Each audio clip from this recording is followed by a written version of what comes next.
Okay. Welcome back, guys, to Behind the Reel podcast with special guest me, Jacob Ward, Mr. Southeast Kansas. I'm the president and founder of Southeast Kansas Kayak Anglers. Tonight, we're going to interview Jon Morse, the winner of Cowley State Fishing Lake. So let's go ahead and bring Jon on. Hey, what's up, man? What's up, man? Just waiting for the weekly Behind the Reel podcast, How the tables have turned. I love what you're doing with the show, man. Thanks. I figured a little mustache time, but liven it up in here. Yeah, you can't just glaze over the fact that you have a killer handlebar stash going on. I mean, my dad always had one, so I had to bring it back, But, well, you ready to get this started? Yeah, man. I'm some juicy questions about yourself? Yeah. Well, first, if you want to introduce yourself, the people who don't know you can kind of get to know you. Okay. Yeah, so as many of you may know, hold up here. It says no YouTube. I don't know. Somebody said that last time, so I think it might just take a minute for. I bet it does. YouTube's kind of weird like that on live stuff. Okay. But yeah, so I'm Jon Morse. You guys have seen this podcast. You may know me, but just a little bit about my background as it pertains to fishing is I really didn't grow up fishing. I don't know how much I've really elaborated on this. I definitely did a little bit of fishing a handful of times as a kid. Like my dad had a pontoon boat, but all my trips to the lake pretty much revolved around swimming or, pulling us on the tube or just hanging out on the boat. So I can remember, fishing a little bit. And then later on, as maybe a later into my teen years, I've got a couple memories of fishing, not very many, but some of them around my grandpa, who a lot of you guys have actually seen on the channel and who I've been able to kind of reconnect with through fishing. So some of those memories with him out at his place. And I remember, and I just want to share this because this will kind of tell you the lack of experience I have with fishing. I had to have been like 12. I mean, I was way too old to be like skittish of handling fish, but I remember do what? I remember you saying that. Yeah, I was like probably like 12 or 13, man. And I caught a good one, I don't know, like a 3 or 4 pounder out at my dad. My dad had a pond out at his place. And I remember catching it and my uncle had to unhook it for me because I was just like, I don't want to touch it. Probably didn't want to touch the sliminess. Yeah, icky. But yeah, so didn't really grow up fishing. So I definitely differ from a lot of the guys that are fishing with us. But for you guys that are just starting out, I think it's important to know that you don't have to have a lot of experience to come out and have fun and fish some tournaments with us. So, but really, I would say that I really started fishing, really started even getting into fishing probably in my mid to late 20s. And it started out with some like catfish, bank fishing. And I was just like, okay, that's really not my speed. I didn't really like just sitting there and waiting. So I got into some bass stuff and started fishing like spinner baits and stuff. And really just took off from there. Had a buddy in the Kansas City area who I grew up with in Topeka. Went to middle school and stuff with, and he'd been posting kayak fishing pictures, and he was fishing some tournaments with NECA. And so I went up there, fished a tournament with him, and probably within 2 months of fishing my first tournament, I started Air Capital. So I was pretty new to fishing, bass fishing, when I even started the club 6 years ago. Awesome, man. So you kind of answered my first question in that too. So you kind of started fishing because of your grandpa, right? Is that kind of what I got from that, or kind of with him a little bit? Yeah. Okay. My dad wasn't really as into it, but yeah, that's fair to say. Cool. So how long have you kayak fished? Not just fish, but like just kayak fished? Kayak fishing 2015. So, you see on the Air Capital uh, logo, Yep. that's my record of kayak fishing. I started in 2015. Um, there you have it. Cool. Yeah, you're kind of part of the reason why I started my group. I mean, you're a big help in the beginning. So you and Josie. Uh, so you live in Wichita, right? Yes. How long have you lived actually in Wichita area? Wichita. I guess I've been around here for probably 8 years. My oldest daughter is 12. So um, I moved to Wichita when I was like 18 and moved here just because I was like, getting into trouble and stuff in Topeka and was kind of like going down the wrong path. I had really just wanted to get away from some of that stuff. And I wasn't making the best decisions. And so I came down here and lived with my buddy. Rest in peace. He ended up passing away in 2013. But yeah, so I ended up here and then had my daughter and kind of moved back. But anyway, so kind of off and on for like 12 years. Okay, so 13 years. a big part of your life, you'd say. Yeah. Yeah. So with you living in the Wichita area, what would you consider to be like your home waters? Because like me, it's Big Hill because I live 4 miles from it. Yeah, that's the problem with Wichita is you have so many options within that like hour, but you don't really have any good options inside of that.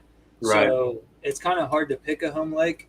You'd really have to just like dedicate yourself to it. For Big Hill, like that's an easy one for you because it's just right down the street. But we got like Cowley is an hour. Okay. El Dorado is 45 minutes. Butler is an hour. You have Kingman is an hour. Lyons, I think, is probably just like an hour and a half. And actually, it's not Lyons, it's Lyon, but I always say it wrong. So I don't know. I don't know. I don't really have a home lake. Which one have you fished the most? Let's say that. We'll consider that to be your home lake. I mean, the most, I've probably fished El Dorado the most, but El Dorado's tough. Yeah. El Dorado's tough. Yeah. Here, before we get too far, James Francis, he wants a tip on his new $100 swim bait. So he got in on the pre-order deal. You have what, 5 of those? 5 guys? And they're all gone. That would happen within less than a day, didn't it? Yeah, a couple hours. And then I got 4 more guys that want them that they're just going to have to wait till the next batch. That's awesome. Edwin's doing good, and that's a killer bait. CBG says, love the show, Jacob. Keep it up.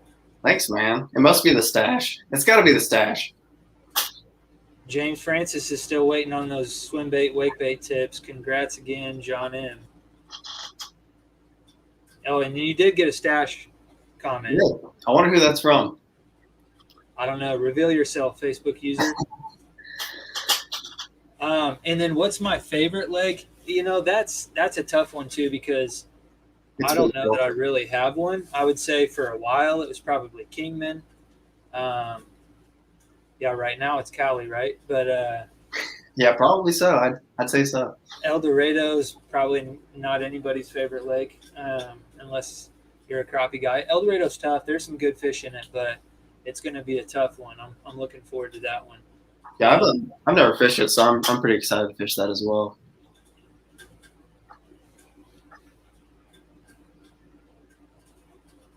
So, all right, cool, man. Well, thanks for all the comments, guys. Keep them coming. We've got actually some extra questions tonight, so we're gonna do like our normal questions, but Jacob's come up with his own. So, okay. He says the stash comments from Dan. Mr. Maffei. Well, let's get back to it because I've got quite a bit of questions for you, sir. Yeah. So I know you have a boat, and you work for Russell Marine, and you have access to multiple boats. But So, like, what got you into kayaks versus like a boat tournament or any other tournament? Like, why the kayak? Well, that I started kayak fishing before Right. I linked up with Russell Marine Products. So Yeah. it really evolved out of cost, and I wanted to get off the bank, so I went and got me a $200 kayak from Cabela's. It was an Emotion brand, and it was a sit inside kayak. And Yeah. I'm pretty sure we went and got it on, got a Cabela's card, and got that kayak, and got me the cheapest paddle there was. And I'm trying to think if I might have even got out of there without a life vest. I think. Dang. I think I was rock. I think what I had for a while was actually like a throw cushion that I would just have inside of the kayak Yeah. as my PFD. But man, I just it was cheap, and I couldn't even afford the dang kayak. That's why I had to get the Cabela's card. Yeah. I get it. We were young, broke, young kids, and yeah, so that's why I went that route. And I'll just say, kind of getting the comparison that you're talking about here, that kayak fishing and fishing from a bass boat are two completely different things. I actually tend to do more better on the kayak. I don't know why that is. I'm still trying to figure out the bass boat thing. I'm just more comfortable on the kayak for some reason, and there's obviously some advantages and disadvantages. Cost, I think, is a big one, Yeah, but access is another one. I like being able to just drop in wherever, especially on bigger lakes. And I think that the stealthiness of the kayak also probably puts some more fish in the boat. I think my trolling motor and the size of the boat and everything probably keeps me from catching a few fish here and there. Yeah, I mean, I would agree. And I've been to your house and you've been to my house, but I mean, neither one of us have giant garages. So, if you have a nice boat, you really don't want to leave it outside, even if it has a cover on it, in my opinion. I mean, if I have, a nicer boat. But, so what would you say is your biggest challenge fishing from a kayak? Or if you even have one? Yeah, well, I'll just, say that this is my first tournament win since I started the club, right? Yeah. And so obviously I have my challenges. I've been doing this for, fishing tournaments since, 2016, I guess, was our first year of actually doing tournaments. So, obviously have some challenges. I think at times, challenges could have been measuring fish, getting them on the board and going through that. Card topping the kayaks, that's been a challenge. That wasn't fun, especially when you have like a big, 12, 13 foot, kayak that weighs 100 pounds after a long day of fishing in the hot sun and stuff. That's been a challenge.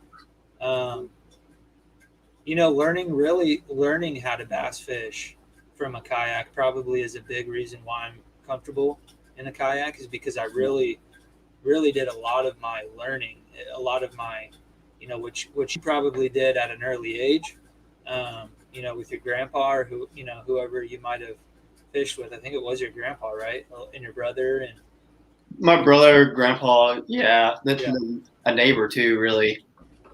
But I'm doing that from a kayak as like an adult, and so I think part of the reason why I'm so comfortable is because that's kind of, where I learned. But challenges fishing out of a kayak, I don't know. I think compared to a bass boat, your challenges could also be your advantages. I think that, I don't have a 250 horsepower motor on the back of my kayak, but I think sometimes the fact that I have to stay in this area, sometimes the fact that I can't just jet across the lake and try something completely different keeps me, like, you have to take that into consideration, especially in a tournament situation. So I think most of the limitations, I mean, electronics isn't a limitation. I have a freaking Mega 360 on my boat. I I can put a trolling motor on my boat if I wanted to. I mean, I could put a micro power pole on my boat if I wanted to. I mean, there really aren't many limitations. Right. So I don't really see it that way. Yeah. For me, I mean, I think it depends on the day. Because one day you could have this challenge, and the next day you have a wind challenge. It's blowing 30 miles an hour. So for me, I think it depends on the day. Dude, and for you guys that haven't done a lot of fishing on a bass boat, like fishing out of a bass boat when it's windy sucks too. Yeah. Trust me, like it. I think sometimes I'd be more comfortable in my kayak when it's choppy, honestly. Yeah. So this next question is kind of like a personal opinion or like something like that, but because I know my answer, like what it would be, but so since you've worked at Russell Marine, don't forget to mention how you took the inch away from me at Cowley. Is that Justin? That is Justin. Yeah, he would not give up on that thing. He wanted to rub it in as much as he could. He had a mouth open, and it was one of those fish that just wouldn't close its mouth. And I'm like, well, sorry, I mean, it is what it is. It happens. It's all in good fun. Thanks for watching, Justin. Okay, so you worked at Russell Marine for how long now? I've been with them for like a year and a half. Okay. I started in like October of 19, so coming up on 2 years. So since you kind of work in like fishing electronics world and you sell kayaks, kayak accessories, why do you think kayak fishing has blown up and sales have kind of skyrocketed over the last 5 to 6 years or so, in your opinion? I think because of everything that we just talked about. I think that the affordability, the accessibility, the storage, the amount of space that this takes up versus a bass boat. There's a recreational and like a family aspect to kayaking too. So like it's an easy sell for the wife. Hey, I want to get a kayak. Okay, well, I'll get one for the kids too, and you can get one, and we can all go out and just paddle or pedal around and have fun. And then also like we just said, the lack of limitations I think are a big part, because sure, you can go buy a nice kayak and spend $5,000 on a kayak. You want a 14-foot Pro Angler 360, you're going to be looking at about $5,000. Yeah. But compare that to a $70,000 Skeeter or a Ranger. I mean, some of those boats are upwards of $100,000. Yeah. Okay, so then your $5,000 doesn't really seem like a whole lot, right? So you put $5,000 into your boat, and then now you got another, your opportunities are endless for electronics as well. You could go even dump another $5,000 into electronics, and maybe a power pole and all your little bells and whistles here and there, and now you got a fully loaded rig for $10,000, versus $100,000. So I think that also the tournament scene, the kayak fishing tournament scene with KBF, being kind of the godfather of that whole thing. Then you have, the Bass Nation stuff. You have the Hobie BOS. You have the All-American series here, like regionally. And then you have, all these other ones like in Texas. You have Cats, and you got the Wild West guys and stuff out in California. So I think the kayak tournament scene, like the grassroots scene, clubs like Air Capital and Southeast Kansas, like those are the reasons that these regional and national clubs, have been able to grow the way they have. Yeah. But I think the tournament scene is a big part of it as well. So kind of like the recreational side of it, the affordability, but also like the tournament scene, like guys want to compete. Right. They don't have $100,000 to go dump into, a rig. I think it goes into entry fees too. I mean, what does your entry fees cost? $35, $40? Yeah, 40. Ours are $40. I mean, $40 to go fish a weekend tournament versus a bass boat tournament. I mean, they could be $500 to $2,000 just to enter that, just for a chance to maybe win some money. Yeah. And they're starting to feel like there's more opportunity to take kayak fishing to the next level. Yeah. You know, there's more people right now than there have ever been, and it's not many, but there are more people right now than there ever have been that are like legitimately making a living off of kayak fishing. Yeah. They're not living any like lavish lifestyles. They're not, you know, they're not balling out by any means, but there's a couple people out there who are really dedicated. Yeah. And they're paving the way for guys like you and me to like maybe have a chance when we retire to be able to like be a full-time, you know, professional kayak angler. Yeah, I agree. I mean, you know, I watched a video on Russ Snyder's, and that was kind of going over his rig and stuff. I mean, he sleeps in the back of his truck. Yeah. Yeah, in the cab of his truck. So, I mean, he wins, but he's still sleeping in his truck, you know.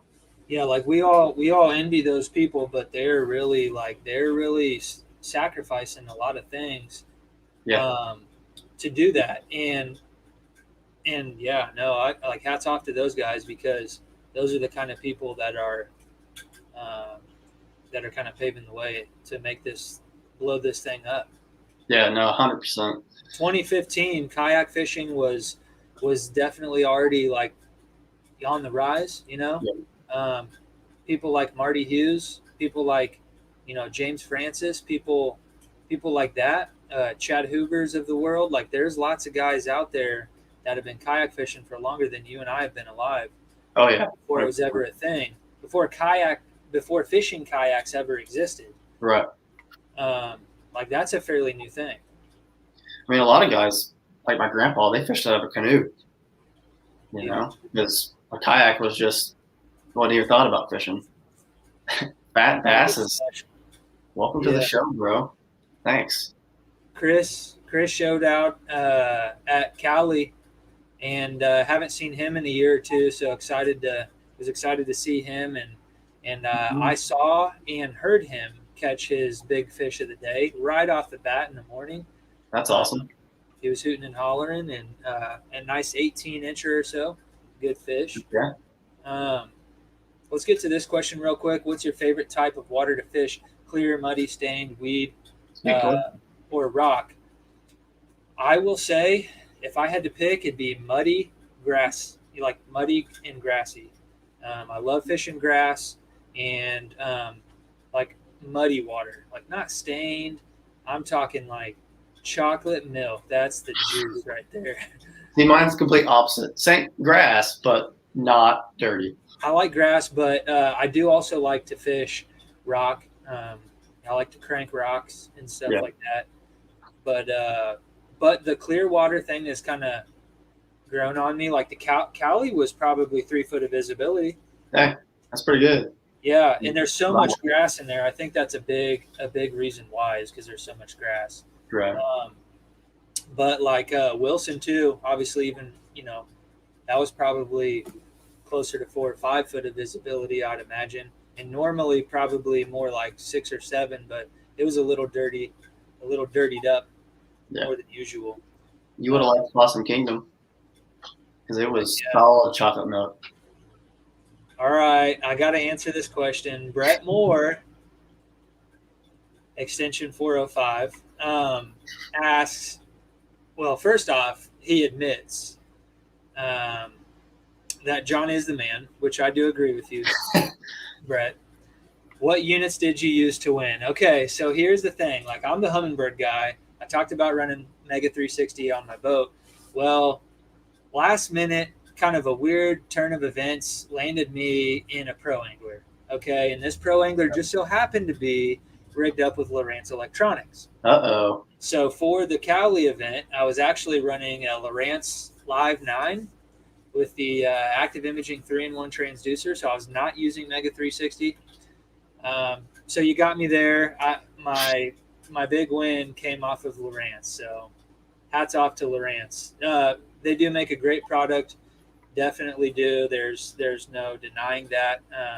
I really didn't use my electronics, you know, to catch the fish that I did, but Lowrance does make a good unit. If you guys are looking for a good unit, the live units are really good. They've got the FS line of units, the Elite FS line of units. That would be awesome as well. And ready to rig on your Guardian transducer shield. Heck yeah. Yeah, John is the man if you need electronics. Or kayak. There you go. I mean, he's the guy. I bought mine from him, so. Heck yeah. So, what equipment are you using as far as like not electronics? So, fishing poles, Yeah. fishing reels. Like, are you single brand guy or do you care? Okay, so I really never considered myself a single brand guy. Here, this is within arm's reach. So the club kind of had a deal with Ardent. Ardent's kind of a smaller company now. I remember when I was first getting into fishing, they were sponsoring a lot of the fishing shows on TV. So that's kind of how I knew about them. But they're a smaller company and kind of like a pro staff company at this point. But I started out using quite a few of these Ardent reels, still really good reels. But I've since then switched over, and I was kind of trying different stuff out. I've got a Daiwa, which is actually what I won the tournament on. Is that a Tatula? Do what? Is that a Tatula? This is So this is their HD. Okay. Okay, and this is kind of what a lot of swim bait guys use on the smaller stuff, kind of like what I was throwing. It's a 200 size, 6'3" to 1. It is a Tatula HD 200, and I'm a lefty, so got to rock the left-handed reels. But this is actually my only non-Shimano that's in my lineup. So I kind of have become a one brand guy when it comes to reels. I'm running all Shimano except for this one. Well, and then I do have a couple other Daiwas. One I got from you. They're both spinning reels. So both of my spinning reels are Daiwa. But all my bait casters except for this one are Shimano. So they're either an SLX, an SLX XT, or an SLX DC. Okay. Nice. What about your rods? Like, is there? I know you have more than one kind, but I guess what would be your favorite brand of rod if you had to pick one? I don't know how to pick a favorite on rods. I haven't really geeked out a whole lot on rods, to be honest with you. But I'll tell you, the one that I won the tournament on is a Savior. Okay, and this is a retrieval device. So this is a float right here. And inside this float, there's a salt tablet that works kind of like your automatic life jackets. Yeah. And once this thing sinks, it will sink. This does not keep your rod from sinking. But once your rod sinks to the bottom, then this will actually shoot this float out, and the float will float up to the surface of the water, and you can just reel your rod back in. There's 60 foot of braided line in between this float and the rod. So anyways, that's a little bit of peace of mind when you're out there on a kayak. Seen plenty of guys lose, equipment that way, but this is a Savior. So this is the same brand. I don't think they're making rods at this time, but this is made on an American tackle blank, and it is a 7/8 extra heavy. It's kind of like a frogging rod. It's got a little bit of, bend in the tip. Right. And it works great for the swim bait that I used. And I know James Francis was wanting to hear about the swim bait, but that's the one that I won the event on. You guys have heard me talk about it. How long is that bait? I think he calls it a 6-inch. What does it weigh? It might be a little longer with the tail, I guess. I don't know, but about an ounce, he says. Is it a slow sinking or is it floating or? So yeah, it's a wake bait. Okay. So you see that bill on there, and that bill, I'm super impressed with this bait. I love this bait, and I'm probably gonna throw it at every event. I mean, I've gained so much confidence in this bait since I started throwing it, and I really started throwing it at the tournament before at Wilson. Yep, I remember that. And this bill just allows it to come through cover like crazy. I'm just throwing this stuff in the junk. One of the fish that I caught, and you guys will see it on social media, but I'll post up a picture of me holding up a bunch of hydrilla in one hand and a big 19-inch fish in the other hand, and that was caught on this bait. what I was doing on one of those fish was I was actually in just a few feet of water, probably 3 or 4 feet of water, but there was thick, just completely choked out hydrilla all the way up to about a foot, with about all the way up to the top of the water minus a foot. So I had just a little bit of room, to kind of work this on top of that matted grass.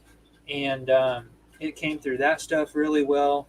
And I'm actually cranking this down quite a bit and not waking it entirely like a surface bait, but I'm actually cranking it down and hitting it on trees and rocks and ripping it through grass. And this thing just comes through anything. It's ridiculous. That's awesome. Well, since you kind of went into your bait a little bit, let's talk about your tournament. So it was a pretty close race. Yeah. So what, you won by a quarter of an inch? Yeah. So it looks like Daniel got 4th place with 78 3/4, and then Dwayne got 79 inches.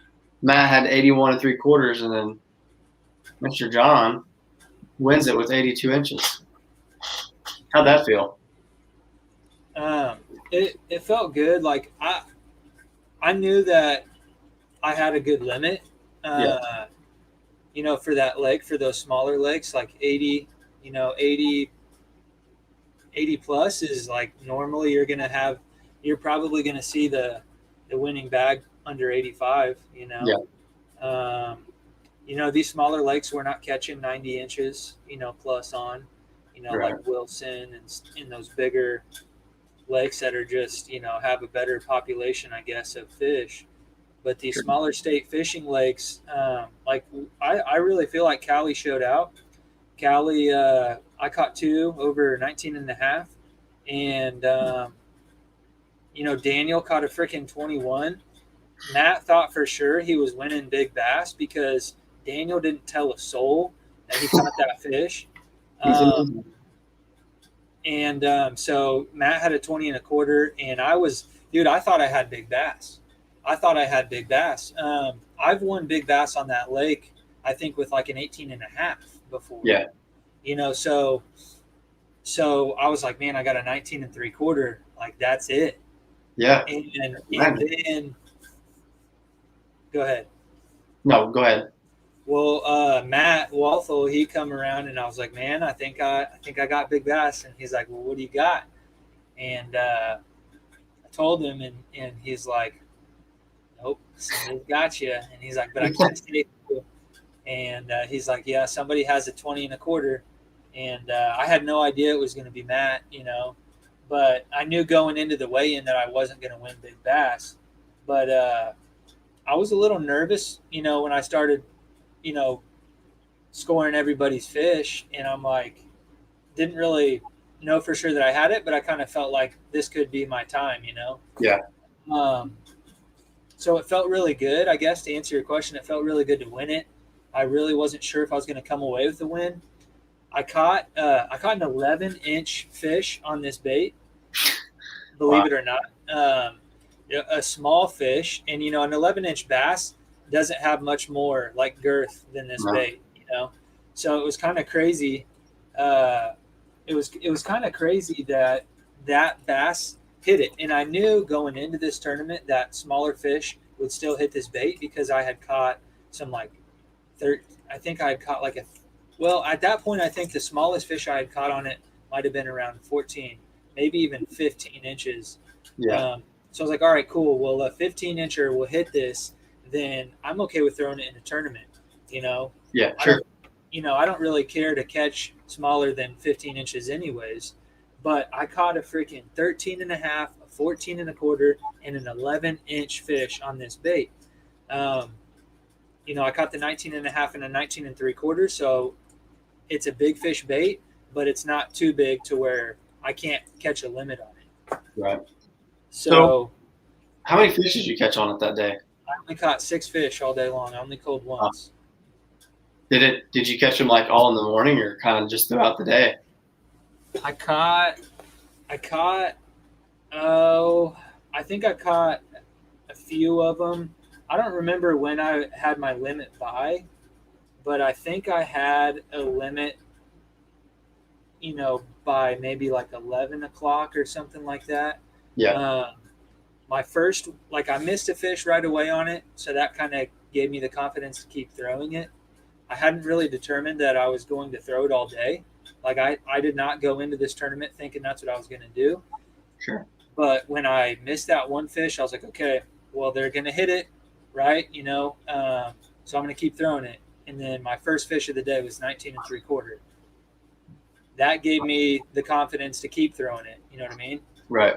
And then I caught, whatever my 15 or something, 14. I don't remember what my next one was. But then I think my third fish of the day was the 19.5. So that's pretty awesome. I mean, you go from not really throwing big baits, and I knew you threw it at Wilson. It was Wilson, right? Yeah. You kind of posted about it, but that's pretty neat that you go in and you win a tournament with just throwing that bait. I had the two bigs by 8:30. It looks like I was looking at my deal here, and okay, looks like my last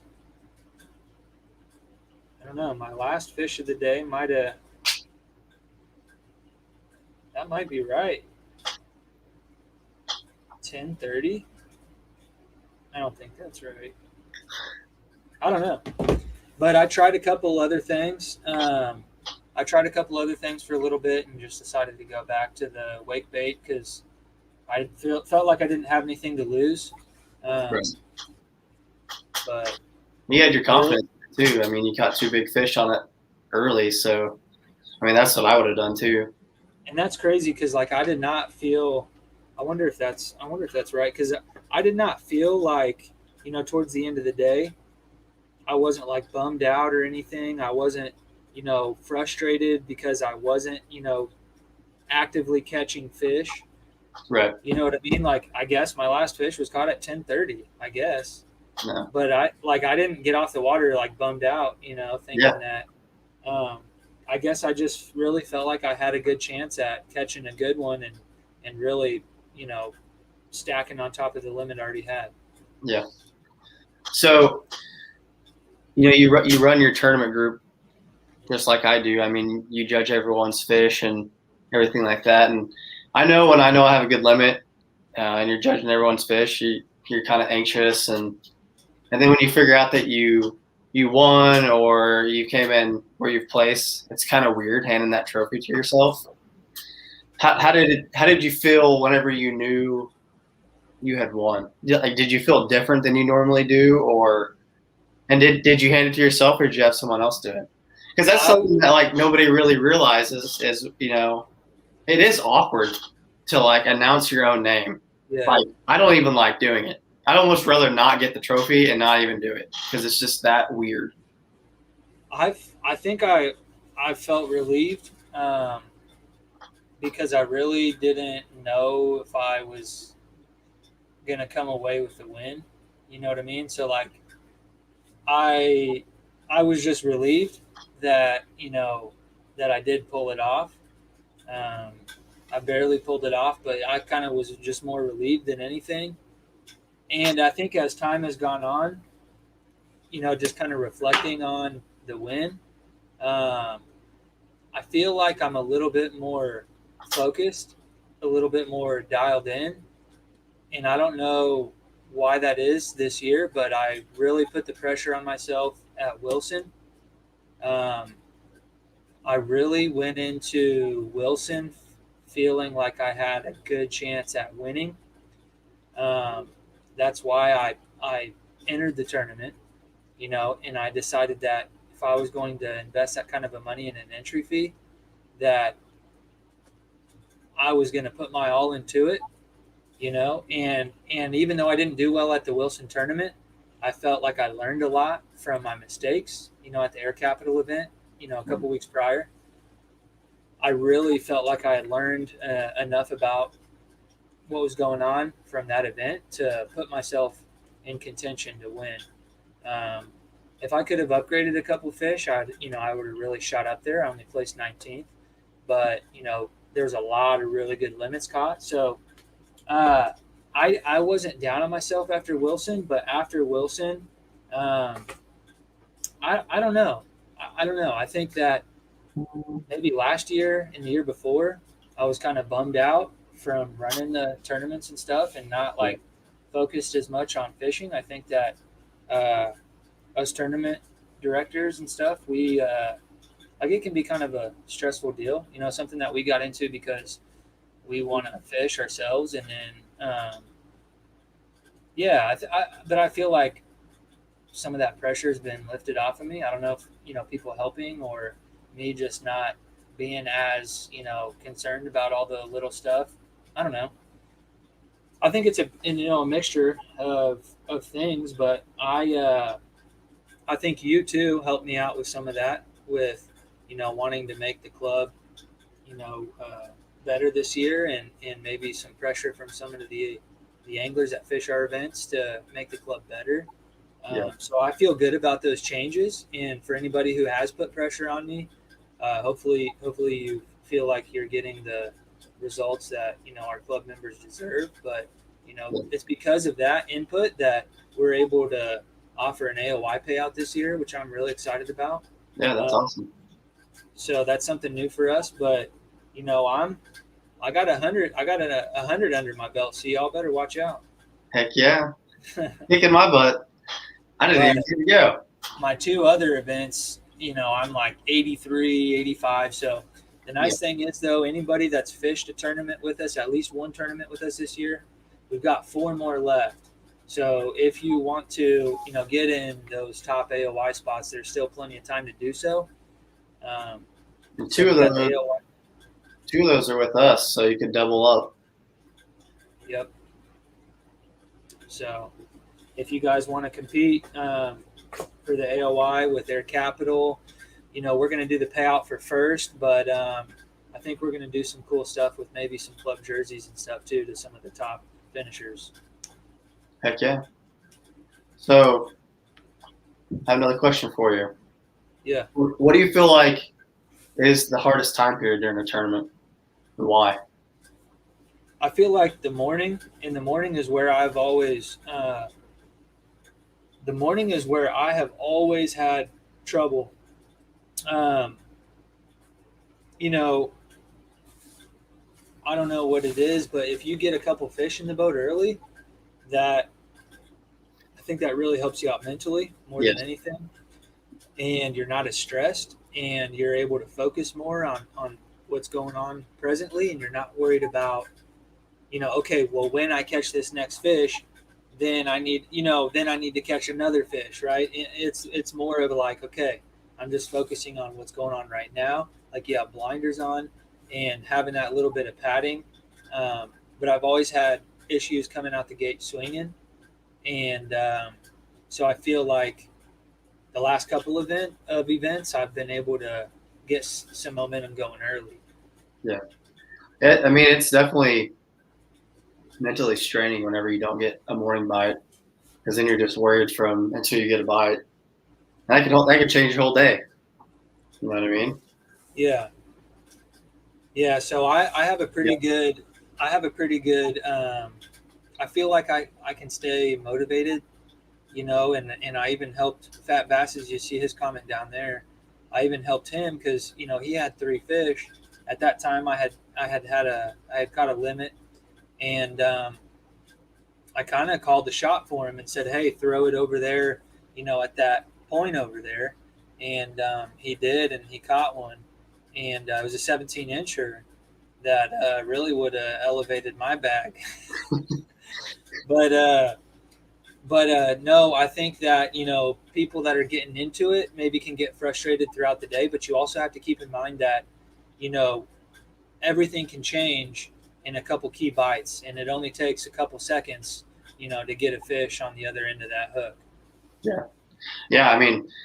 I've had tournaments where I've caught all my fish in the last 30 minutes. So one of them does make you dangerous. It does. The work you have both been putting into on these events, no shame when you do well. That might be Daniel too.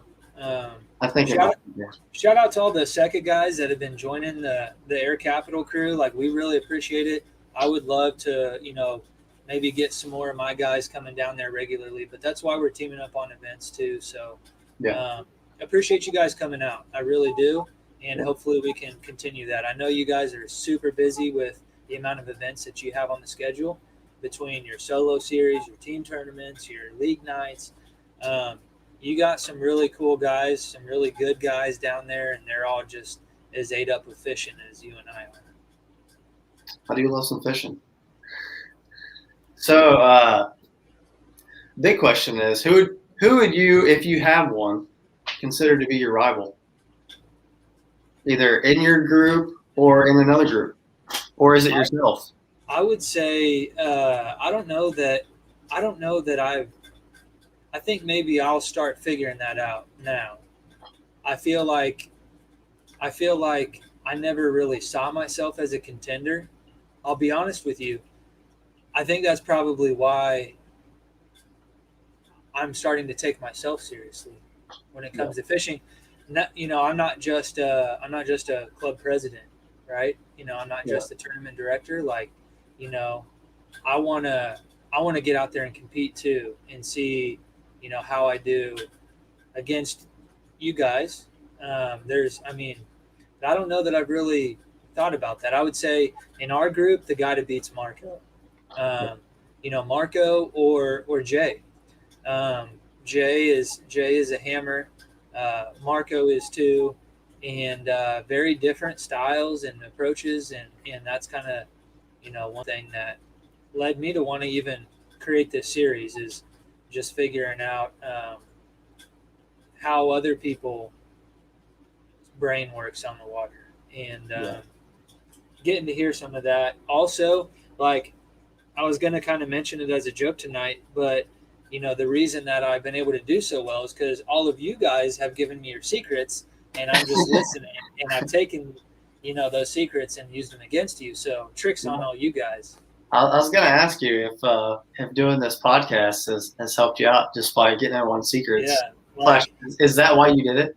Yeah, it's like, yeah, I mean, that's why I only want to talk to the winners, right? That's a good idea. Yeah, I guess it'd be a little bit more suspicious if this didn't air for everybody. If I was just like, oh, yeah, it'll be out next year, Yeah. So what makes you come back each month, even though maybe you've had, 3 or 4 bad tournaments in a row? Like, what, other than being a club president, obviously, like, if you weren't one, like, what keeps you coming back to fish another event? Say you got one place every time. Like, why do you keep coming back? I'm not saying you, but I truly feel like there is something to be learned from every event. From every time I go out on the water, I feel like it's a learning experience, and I feel like, I'm not, like I said, I'm not really considering myself a contender.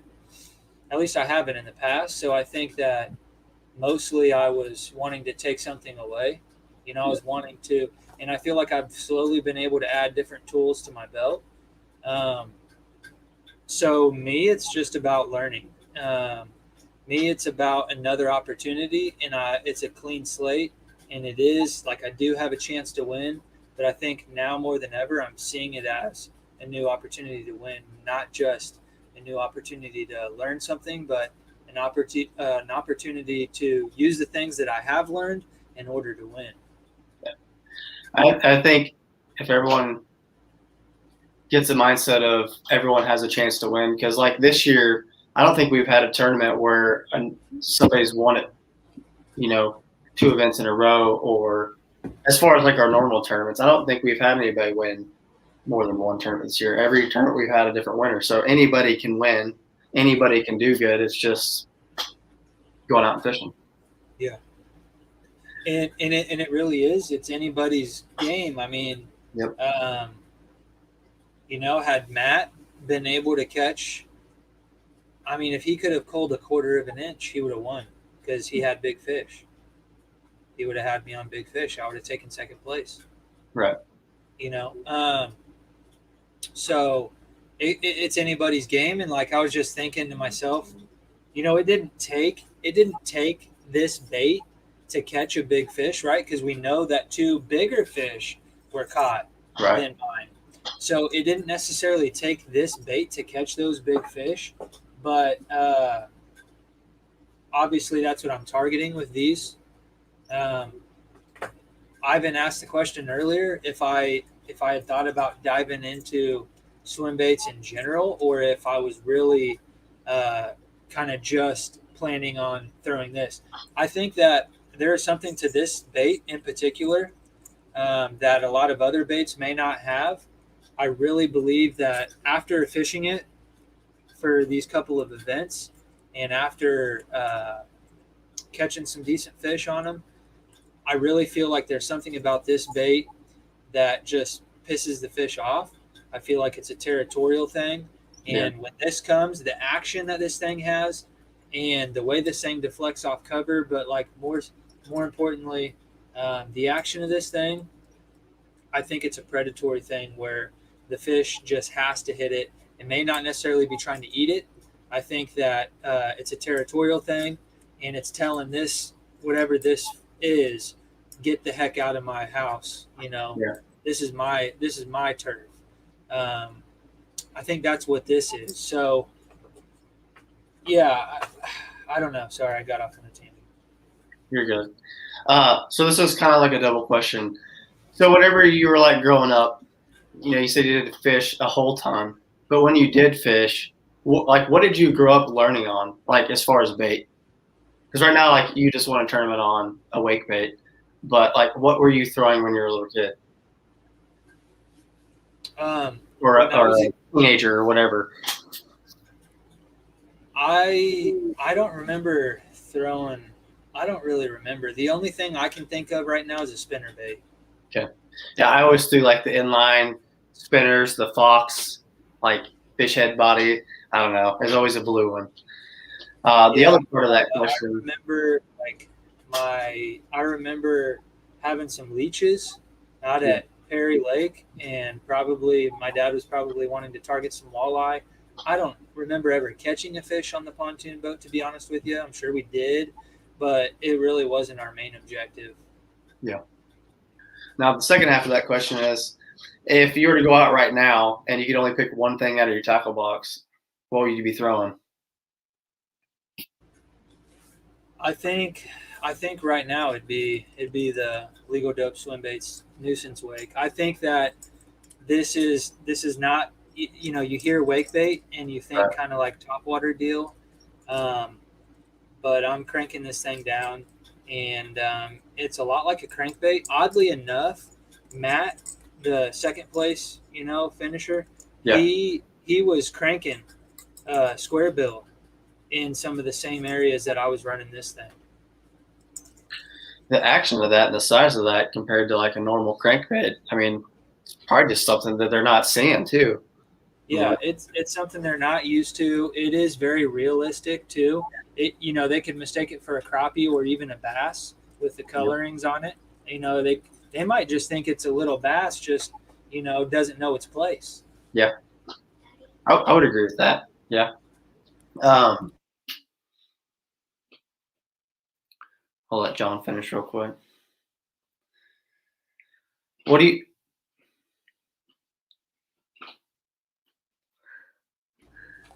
So what do you feel that sets you apart from everyone else on the water? It can be anything, with rigging before a tournament. Anything. Yeah, I don't know. I guess I know I've asked similar questions before. What do I do consciously that sets me apart? I think maybe just like different angles. I kind of work things. I like to work things from different angles, I've noticed, than a lot of people. I really like to parallel baits. When I'm flipping and stuff, I'll catch myself doing a lot more even parallel in the bank than pitching 90 degrees and stuff like that. So I think some of it is angles. I like to fish into the wind, where, I think a lot of it has to do with angles, Yeah. where I might be able to go over the same fish that you just went over, and I'm not saying that I'm always going to be the one catching them, but something a little bit different, something as small as an angle, might even be talking about the same bait, could get that fish to commit. Yeah. And then, other things too is I just like to be loud and obnoxious with my cut, not on the water, but with my colors. I like to be, the black and blues. All my crankbaits are going to be loud, rattles, and um, just like to bang around and Piss them kind off. of. Maybe that's why this thing kind of suits me so well, is because that's what I think this is doing. Is Yeah. it's causing a lot of ruckus. It's not a glide bait. It's not a bait that they're. It's totally different. It's totally different than that. It's almost like cross between 2 or 3 different things, really. That's what it sounds like, as far as how you're using it. Yeah, and it's pretty versatile too. Like I said, I mean, I've literally flipped this thing on the bank. I've caught a fish flipping this. No shit. I bet that was fun though. Yeah, that was at Wilson. Yeah. So a couple more questions, and then I'll let you go. What's your big goal for this year? Whether that be running something in the club or just fishing yourself in a tournament.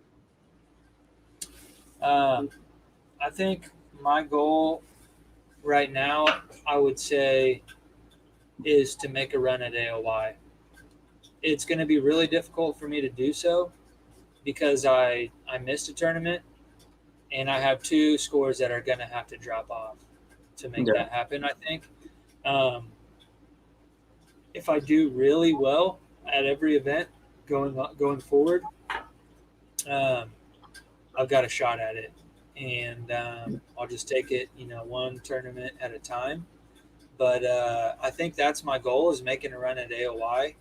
And I think that another thing that I'd love to cross off is a win at a bigger event, like even an All-American or, a Hobie BOS or something like that. I don't know.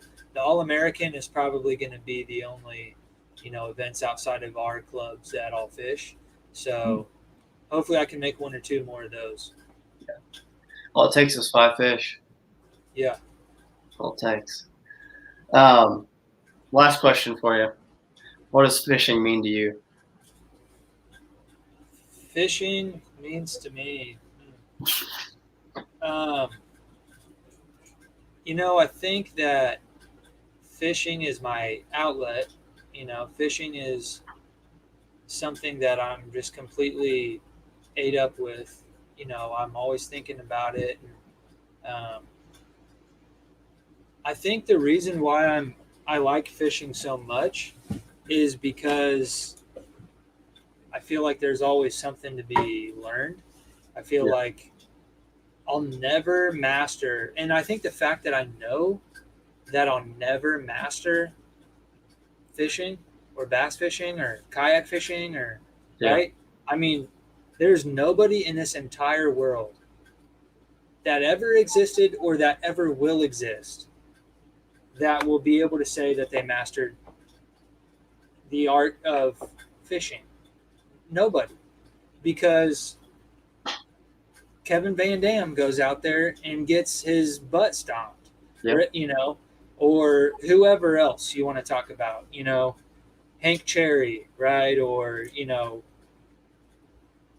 any of those guys. Right. Any of those guys, none of them can say that. They all have days and they all have moments that they're not catching fish. So I think that is part of the elusiveness of fishing, is also something that I think kind of helps keep me motivated. I'm putting some pressure on myself, but at the same time, it's not the end of the world if I don't win this tournament, or I don't do well in this tournament, or I'm not catching fish right now at this very moment in time. I do also understand that it could change at a moment's notice. And I think that having that mindset when it comes to fishing is going to help you in tournaments, and it's going to help you to stay grounded and to stay focused and to stay motivated on the water when, like you're talking about, you don't catch anything until the last 30 minutes of the event. Like Right. that doesn't happen if you don't have the right mindset. And I think that mindset, if you can translate that into everyday life, will make you a more successful person. Yeah. It'll make you a better salesperson. It'll make you a better dad or husband. Because yeah, you want to put some pressure on yourself, but at the same time, you understand there's plenty of room for growth. And as long as you're aware of what's going on around you, then you can learn as much as you want. Yeah. No, I 100% agree with you, man. I think about these type of things a little bit more in depth, than maybe some people do. And that's why I really started this whole Behind the Reel series. And I thought it was really fitting that you were the one to, interview me tonight, because it all started with your episode. And I felt like you really got the vision of the Behind the Reel. And we got into some, behind the reel topics with your episode for sure. And I felt like I learned a lot about your approach and you as an angler, and maybe even some stuff off the water too. So I thought it was really cool that you were able to get on here and be a part of this episode. Yeah, man, I appreciate it, and I think it's cool what you're doing on here, and I think it's cool for all like our local guys and to bring in some of the national event guys too. But congrats on your win. I appreciate you letting me be your host, even though I have a crazy mustache. I think the fact that you have a crazy mustache makes you an even better host.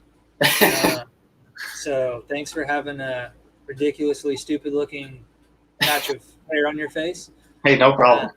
We're gonna use this screenshot as the thumbnail, just so people will click on it. They'll be like, Heck yeah. I want to watch the dummy with the handlebars. Well, it's nice. We got some comments coming. Sorry, guys, we kind of got off on a little tangent, and I told Jacob I wanted him to keep it around an hour. So I appreciate you staying true to that. But we definitely have some comments here. Yeah. Let's go through them and see what we got going on.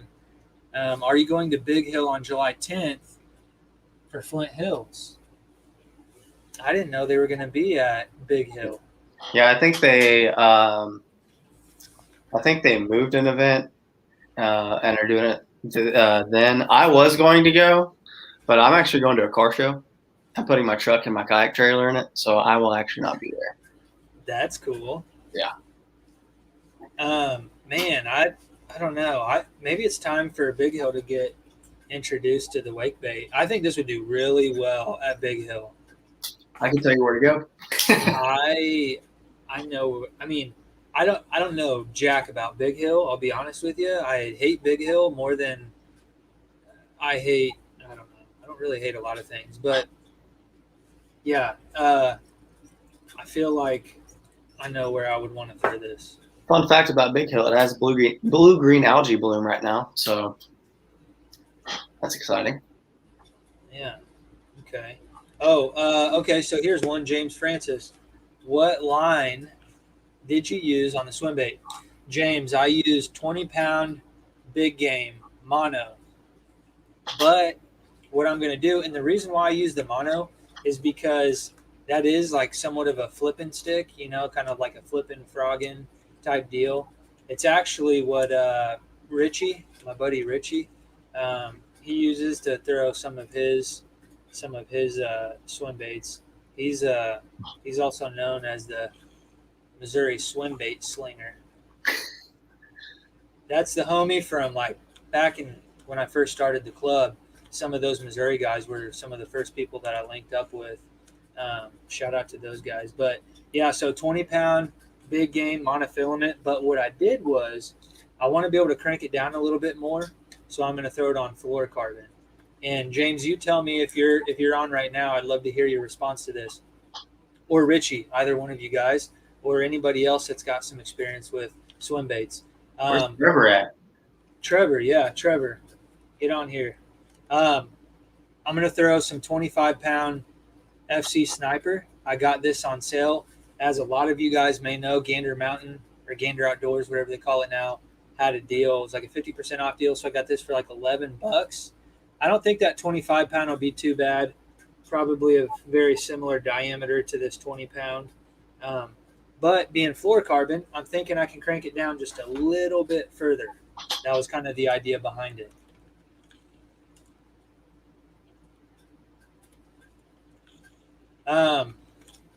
Aside from the new swim bait, if you only had one bait to fish an entire tournament, what would it be? I think lately I would have to say it'd be one of, man, I got to pick one, huh? That's kind of what I was getting at with your question, because I knew you would say that way. And I meant to go that route, but we've just been having such a good time. You know? Man, we are. I think you should even shave off your beard and have mustache bros. Should we do it live? Yeah. Should I go get my clippers right now and do it? Good. Your wife won't be pissed at all. I would have to say it'd have to be like a BizBug, a BizBug. Shout out to BizBug for supporting the club ever since we've been around, pretty much. And it's like a creature bait, kind of a beaver style bait. And I love flipping it, but you could cast it and drag it. So it'd probably be something I was flipping. I like flipping, and I like flipping this time of year when it's hot out. Finding some shade, finding some cover. Are you tungsten? Are you lead? And are you pegging it or not? Tungsten. RMP. Shout out to RMP if you guys are looking for some tungsten. A lot of people don't know, but we do have a line of tungsten weights. We've got bullet weights. We've got drop shot weights, Nico weights. We've got, there you go, extension 407. Hit him up. And you can go on our website and order it, and it's priced really good. So if you guys need some tungsten, go check out russellmarineproducts.com. But yeah, so I'm pegging it when I'm flipping them. I'm pegging it and I'm throwing it on typically a 3/8 ounce flipping weight, and I've been throwing a flipping hook lately, a 6 cents ox flipping hook, 4/0, 5/0. Okay. Do you always throw a flipping hook, or do you ever throw an offset hook? In years past, this is my first year throwing a flipping hook. But when I'm like this year, every time I've been flipping, what I would consider flipping, or really it's pitching, right, is what I'm doing. But close quarter stuff, not necessarily cast. I guess if I was casting, doing more casting, I would probably switch to an EWG. Yeah. But flipping wise, I've been exclusively throwing a flipping hook. In the past, I've always thrown an EWG. I don't feel like I made that switch out of feeling like I was losing fish. I definitely have lost fish in the past, and maybe part of it had something to do with the hook style. But I've done well enough with the flipping hook that I have confidence in it now, and that's what I'm going to throw when I'm flipping. CBG says, I've only been out fishing this year for our tournaments, no fun fishing besides twice this year, but I'm more obsessed now than when I was out every day. Is it because you have a kayak now? Yeah, he was fishing out of it more. He was fishing out of a tube. I think it's the competitive nature. I think that's what it is for him. I can see that. He does really well. Ivan is a stick. He went to Big Hill for the first time, caught a limit, placed like 8th place. He does well everywhere. Out at Wilson, he probably should have been up there, first or second place probably. But he submitted wrong fish and stuff. So, but he did really well at Wilson, was catching fish all day. And, but yeah, I think for him, I don't know. You can answer that for yourself, Ivan, but I would venture to guess it's probably just the competitive nature.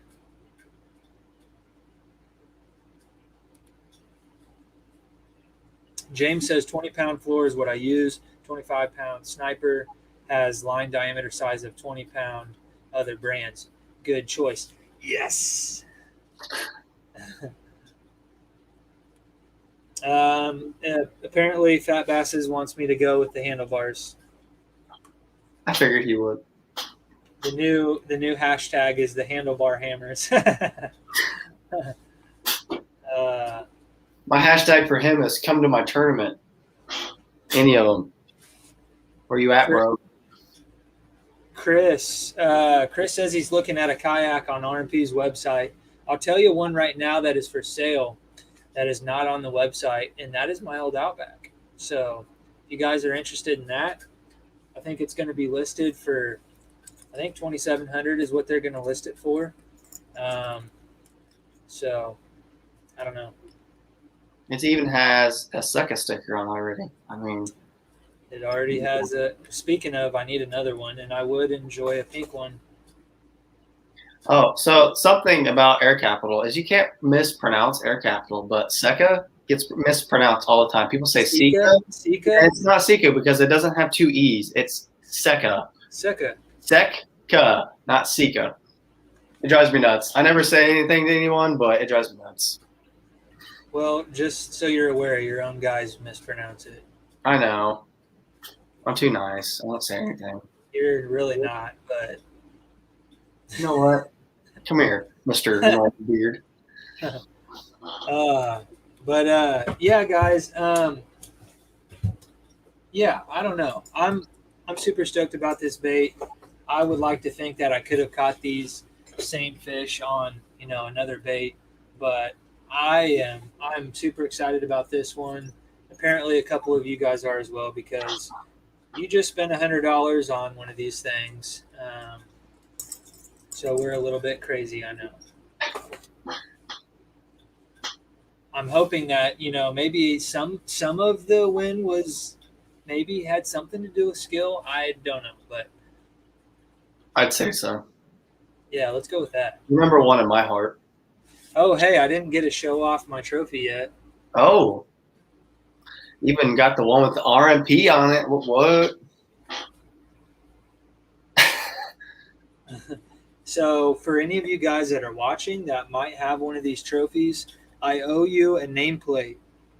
Shoot me a message and let me know your name and the length of the limit that you caught, or if you have a big bass trophy, the length of the big bass that you caught. I will verify that before I print it. So if you tell me like you had a 120-inch bag or like a 25-inch bass, I'm not going to print that. I'm going to verify it. But anyways, that'll help me out. Kevin Kerr definitely needs one. Kevin Kerr. I'll probably forget. Matt Walthall. Trevor K. So there's a few of you guys out there. Jay Schwartzkopf. So anyways, I say Sika, LOL, but thanks for the tip. If Cedar Creek wasn't next week, I'd be there too. So it's not next week, it's this week. It's this Saturday. week. I don't know if I'll make it this weekend to one of your guys' events. I'd really love to, but I think we'll probably do some family stuff, and that'll give me an excuse to fish some more tournaments, hopefully. Later in the year. Josie and Derek are coming to the team tournament. They're going to be a team. That's when you awesome. get one, you and That's Ivan. awesome. What is their team name? Do you know? They don't have one yet. They're still coming up with one. How about the Bald Bros? The Bald Brothers. So speaking of kayaks, what's your opinion on the new Hobie Lynx? I think it looks pretty sweet. I haven't got to fish it or anything, but I think that's a pretty cool setup. And it's funny that you mentioned that. I feel like it looks a lot like Josie's. I think he's in like the I-11. Yeah, they have a new one coming out next year. It's similar. I'm sure you already know this. I don't know what you're talking about. I think I may be sworn to secrecy. It's on their website. Okay. But can you pause that real quick and come tell Ari bye? I can't pause it. It's live. Oh. But tell her to pause what she's doing for me. But anyways, I'm giving her $20 to take. so I think he's in like the I-11 or something. Anyways, Yeah. that Lynx reminds me of that kayak, just kind of a hard version of it. Yeah, I want one personally. It looks pretty cool. It'd be great for like a all around. I mean, lightweight too. But you can still rig all of your electronics on it and everything. So I think it's pretty cool. I'll tell you, we didn't really get into this much. We'll just keep on going. But the pro angler versus the Outback, we can have that discussion, right? Like you and I, because we both made that switch, and you went straight to. Well, no, you gotta dabble with Pro Angler 180, right? A little bit. Yeah, I didn't have the reverse. Oh, you didn't? I'll say give it 6 to 8 months before you have a solid opinion on it. I think that what I'm going to do is I'm going to upgrade the rudder. I want to do that, but I don't think it really handles any worse than the Outback. I think at times the Outback can be kind of a pain to. I think handling's pretty similar, honestly. Have fun, okay? Yep, love you, sis. Be careful. I think handling's pretty similar. I think there's just like advantages and disadvantages of each one. Like the Pro Angler is, I don't care what anybody says, it's way slower than an Outback. Like whenever I get my wife's, it's just like, holy crap, this is like a freaking race car compared to at least my 12. Yeah. Yeah, I honestly didn't notice that, to be honest with you. I never at any point thought that, but you're probably not wrong. I mean, it's heavier, it's wider, so it probably is slower. It's not anything that like you notice like when you're just fishing a tournament. It's not like something you're just like, I wish this was faster. It's just like when you're in it for 10 tournaments and then you're just all of a sudden fish back into Outback, you're like, I didn't really think about this, but holy crap. Yeah, he's talking about, I think, is it Nat Scotch? That's just like a freaking hammer down there in the Texas. I think he's a Texas guy, but he comes up and does well at tournaments all over the place. He's in an Outback. I will say that I thought it was a really comfortable experience on the water with the Pro Angler. I think I definitely need to get a kayak cushion, and I keep BSing on that purchase, and I keep messaging kayak cushion. I have a code for percentage off. Okay. Well, I think what I'm going to do, I think I'm actually going to give a kayak cushion away. I think I'm going to have 2 behind the reel kayak cushions made, and I'm going to use one, and I'm going to give one away. Cool. So we'll do a little giveaway for that, but I definitely need one of those just because I'm a bony guy, skinny, bony guy. Yep. But I feel like the seat just sitting up higher, I think the Outback puts a lot of stress on my back because my feet are directly in front of me, whereas angled up. Yeah, and on the Outback, my feet are going down. It's more like of a natural seated position, and I think that made a big difference. And I don't know how I feel about the horizontal or the horizontal rod storage. I used it, but I also was looking forward to measuring my fish on the deck of the boat and using the sides to kind of like keep the fish in the boat, but I wasn't able to do that. So I actually had to weigh my fish on my lap, which you're sitting up higher, so you almost feel like there's more of a chance the fish ends up in the water at that point. I really feel like if Hobie would somehow figure out how to put the front handle off the Outback or off the Pro Angler onto the Outback and somehow come up with a seat that's like in between the Outback and the PA, it would be probably the best kayak there is, in my opinion. Because I love the Outback. There's not much I don't like about it, but the seat is uncomfortable because with us Yeah. skinny guys, you're sitting on your tailbone all day because your feet are up and your butt's down, and you can't go any higher. Yeah. And so without a kayak cushion, it's like super uncomfortable after several hours. Yeah, it is. And I also think that part of what I'm going to do to combat that, because it's not completely eliminated with the pro angler, it's just the nature of sitting in the same spot for 8 hours. Like you could be sitting in a lazy boy for 8 hours and your back or your butt or something's going to be sore. Yeah. But what I'm going to do is I've actually already purchased it. I don't know where it is. I've misplaced it, but I did buy an anchor trolley for my stakeout pole. So I'm going to start using my stakeout pole a lot more. Because I feel like the reason I don't sit a lot is because, as soon as I stand up, I'm getting blown away from my spot. Right. So it's like I'm just standing up, making a cast or two, sitting back down, pedaling back to my spot, making a cast or two. So I want to start using my stakeout pole like I used to. You'll be able to walk around a lot more on your PA too. Because if you have that stakeout pole and you're standing up, you're going to be able to walk closer to the front. And if you have really calm water, you could stand on the front of it. No problem. Do you use the horizontal rod storage? If I carry every single rod, yes. I'll put 2 in there and then one in my hand. But to me, like if you have your wheels and your scupper plugs, you ain't getting that pole out unless you lift up those wheels.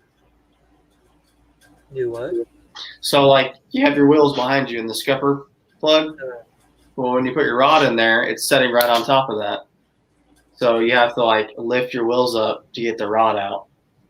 That's one thing I like about the Outback too, is it has that little cleat for you to put your cart on. See, I never use that, to be honest. I just put them in the scupper plug hole.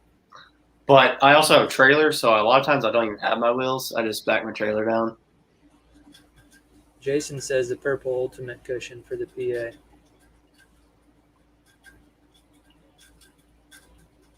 Jason won a couple events with Camo recently, and he will be one of these days. We're going to get together, and we're going to get him on the show to talk about some of his most recent wins. He's bought a couple kayaks from me. Nice. He bought a 360, I believe, a 14. Actually, I think he bought that from David Cruz when he was doing some sales with us for a little while. And then I sold them an Outback here recently. Nice. Yeah, your kayak's real slow, Fat Basses. That's a large. It is. That thing is huge. Yeah, they're massive. And not very light. No. I mean, my PA is not very light, but that thing's heavy. Well, do you think we pretty much covered everything? I mean, I think so. I really think we dove behind the reel tonight and kind of talked about some fun things. I don't know. Yeah. Okay. I mean, I ended up getting all my questions asked, and I think a couple people kind of squeezed in some questions in there as well. So, heck yeah. What's your guys' next event? Bone Creek Saturday? No, Cedar Creek Saturday for a regular tournament, and then Sunday, our team tournament got moved to this Sunday, so it'll be on Bone Creek. Okay. And then our next one is out at Cowley State Fishing Lake, and I'm really looking forward to that one. That one is going to be kind of a clear water deal too. You're normally looking at a few feet of visibility there. That one is July 17th. July 17th. I'll probably be at that one. July 17th, Cowley State Fishing Lake. Probably want to have about 20 guys there or so. Not the biggest lake in the world. Lots of fish, really good lake to catch a limit. And there are some big ones in there too. We've seen some 20 pluses get pulled out of there the last couple of years. I'll be there trying to get one of those plaques that you have now. Yeah, dude, I'm really excited about this. I'm really excited about growing the club and doing some cool things like this again. It's been a while since we've been able to, do awards, and so that's a really cool part of it. And I think that, any of you guys watching, you got a chance at this. All you got to do is show up and catch 5 fish. It's that easy. You don't even have to catch 5 fish sometimes. Yeah. But Well, Jacob, I appreciate you coming on and hosting the show tonight. I guess we both probably ought to sign off and call it a night. But make sure you guys come out and check out our events, whether that's with the Southeast Kansas Kayak Anglers or the Air Capital Kayak Anglers. Make sure you guys get out there and spend some time on the water. But sure. Jacob, do you have any upcoming things you would like to mention before we go? I'm going to mention it again, but Mineland, July 31st. If you're new to fishing, come fish it. It's fun just to be out there to fish. If you're in any of the groups in Kansas, Missouri, Oklahoma, you're welcome as well. And that's going to be a Kansas Bass Nation qualifier. Yeah. So if you do well there, if you do well there, you'll get invited to the state championship. So we'll probably be inviting 5+ people from that event, I would imagine. Yeah, probably so. So the bigger the event, the more invites we'll award. So that'll be a really cool one. Make sure you guys check it out. That's where some of the biggest fish in the state are caught. Yep. So.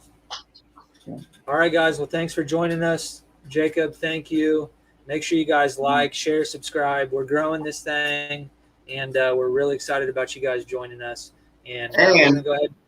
When we get to 500 subscribers, we're doing a giveaway. So make sure you share with your friends, man. The way you can see the stash and hang out with Jon. And, we're doing this as a part of, kind of a Kansas thing, an Air Capital thing, a Southeast thing.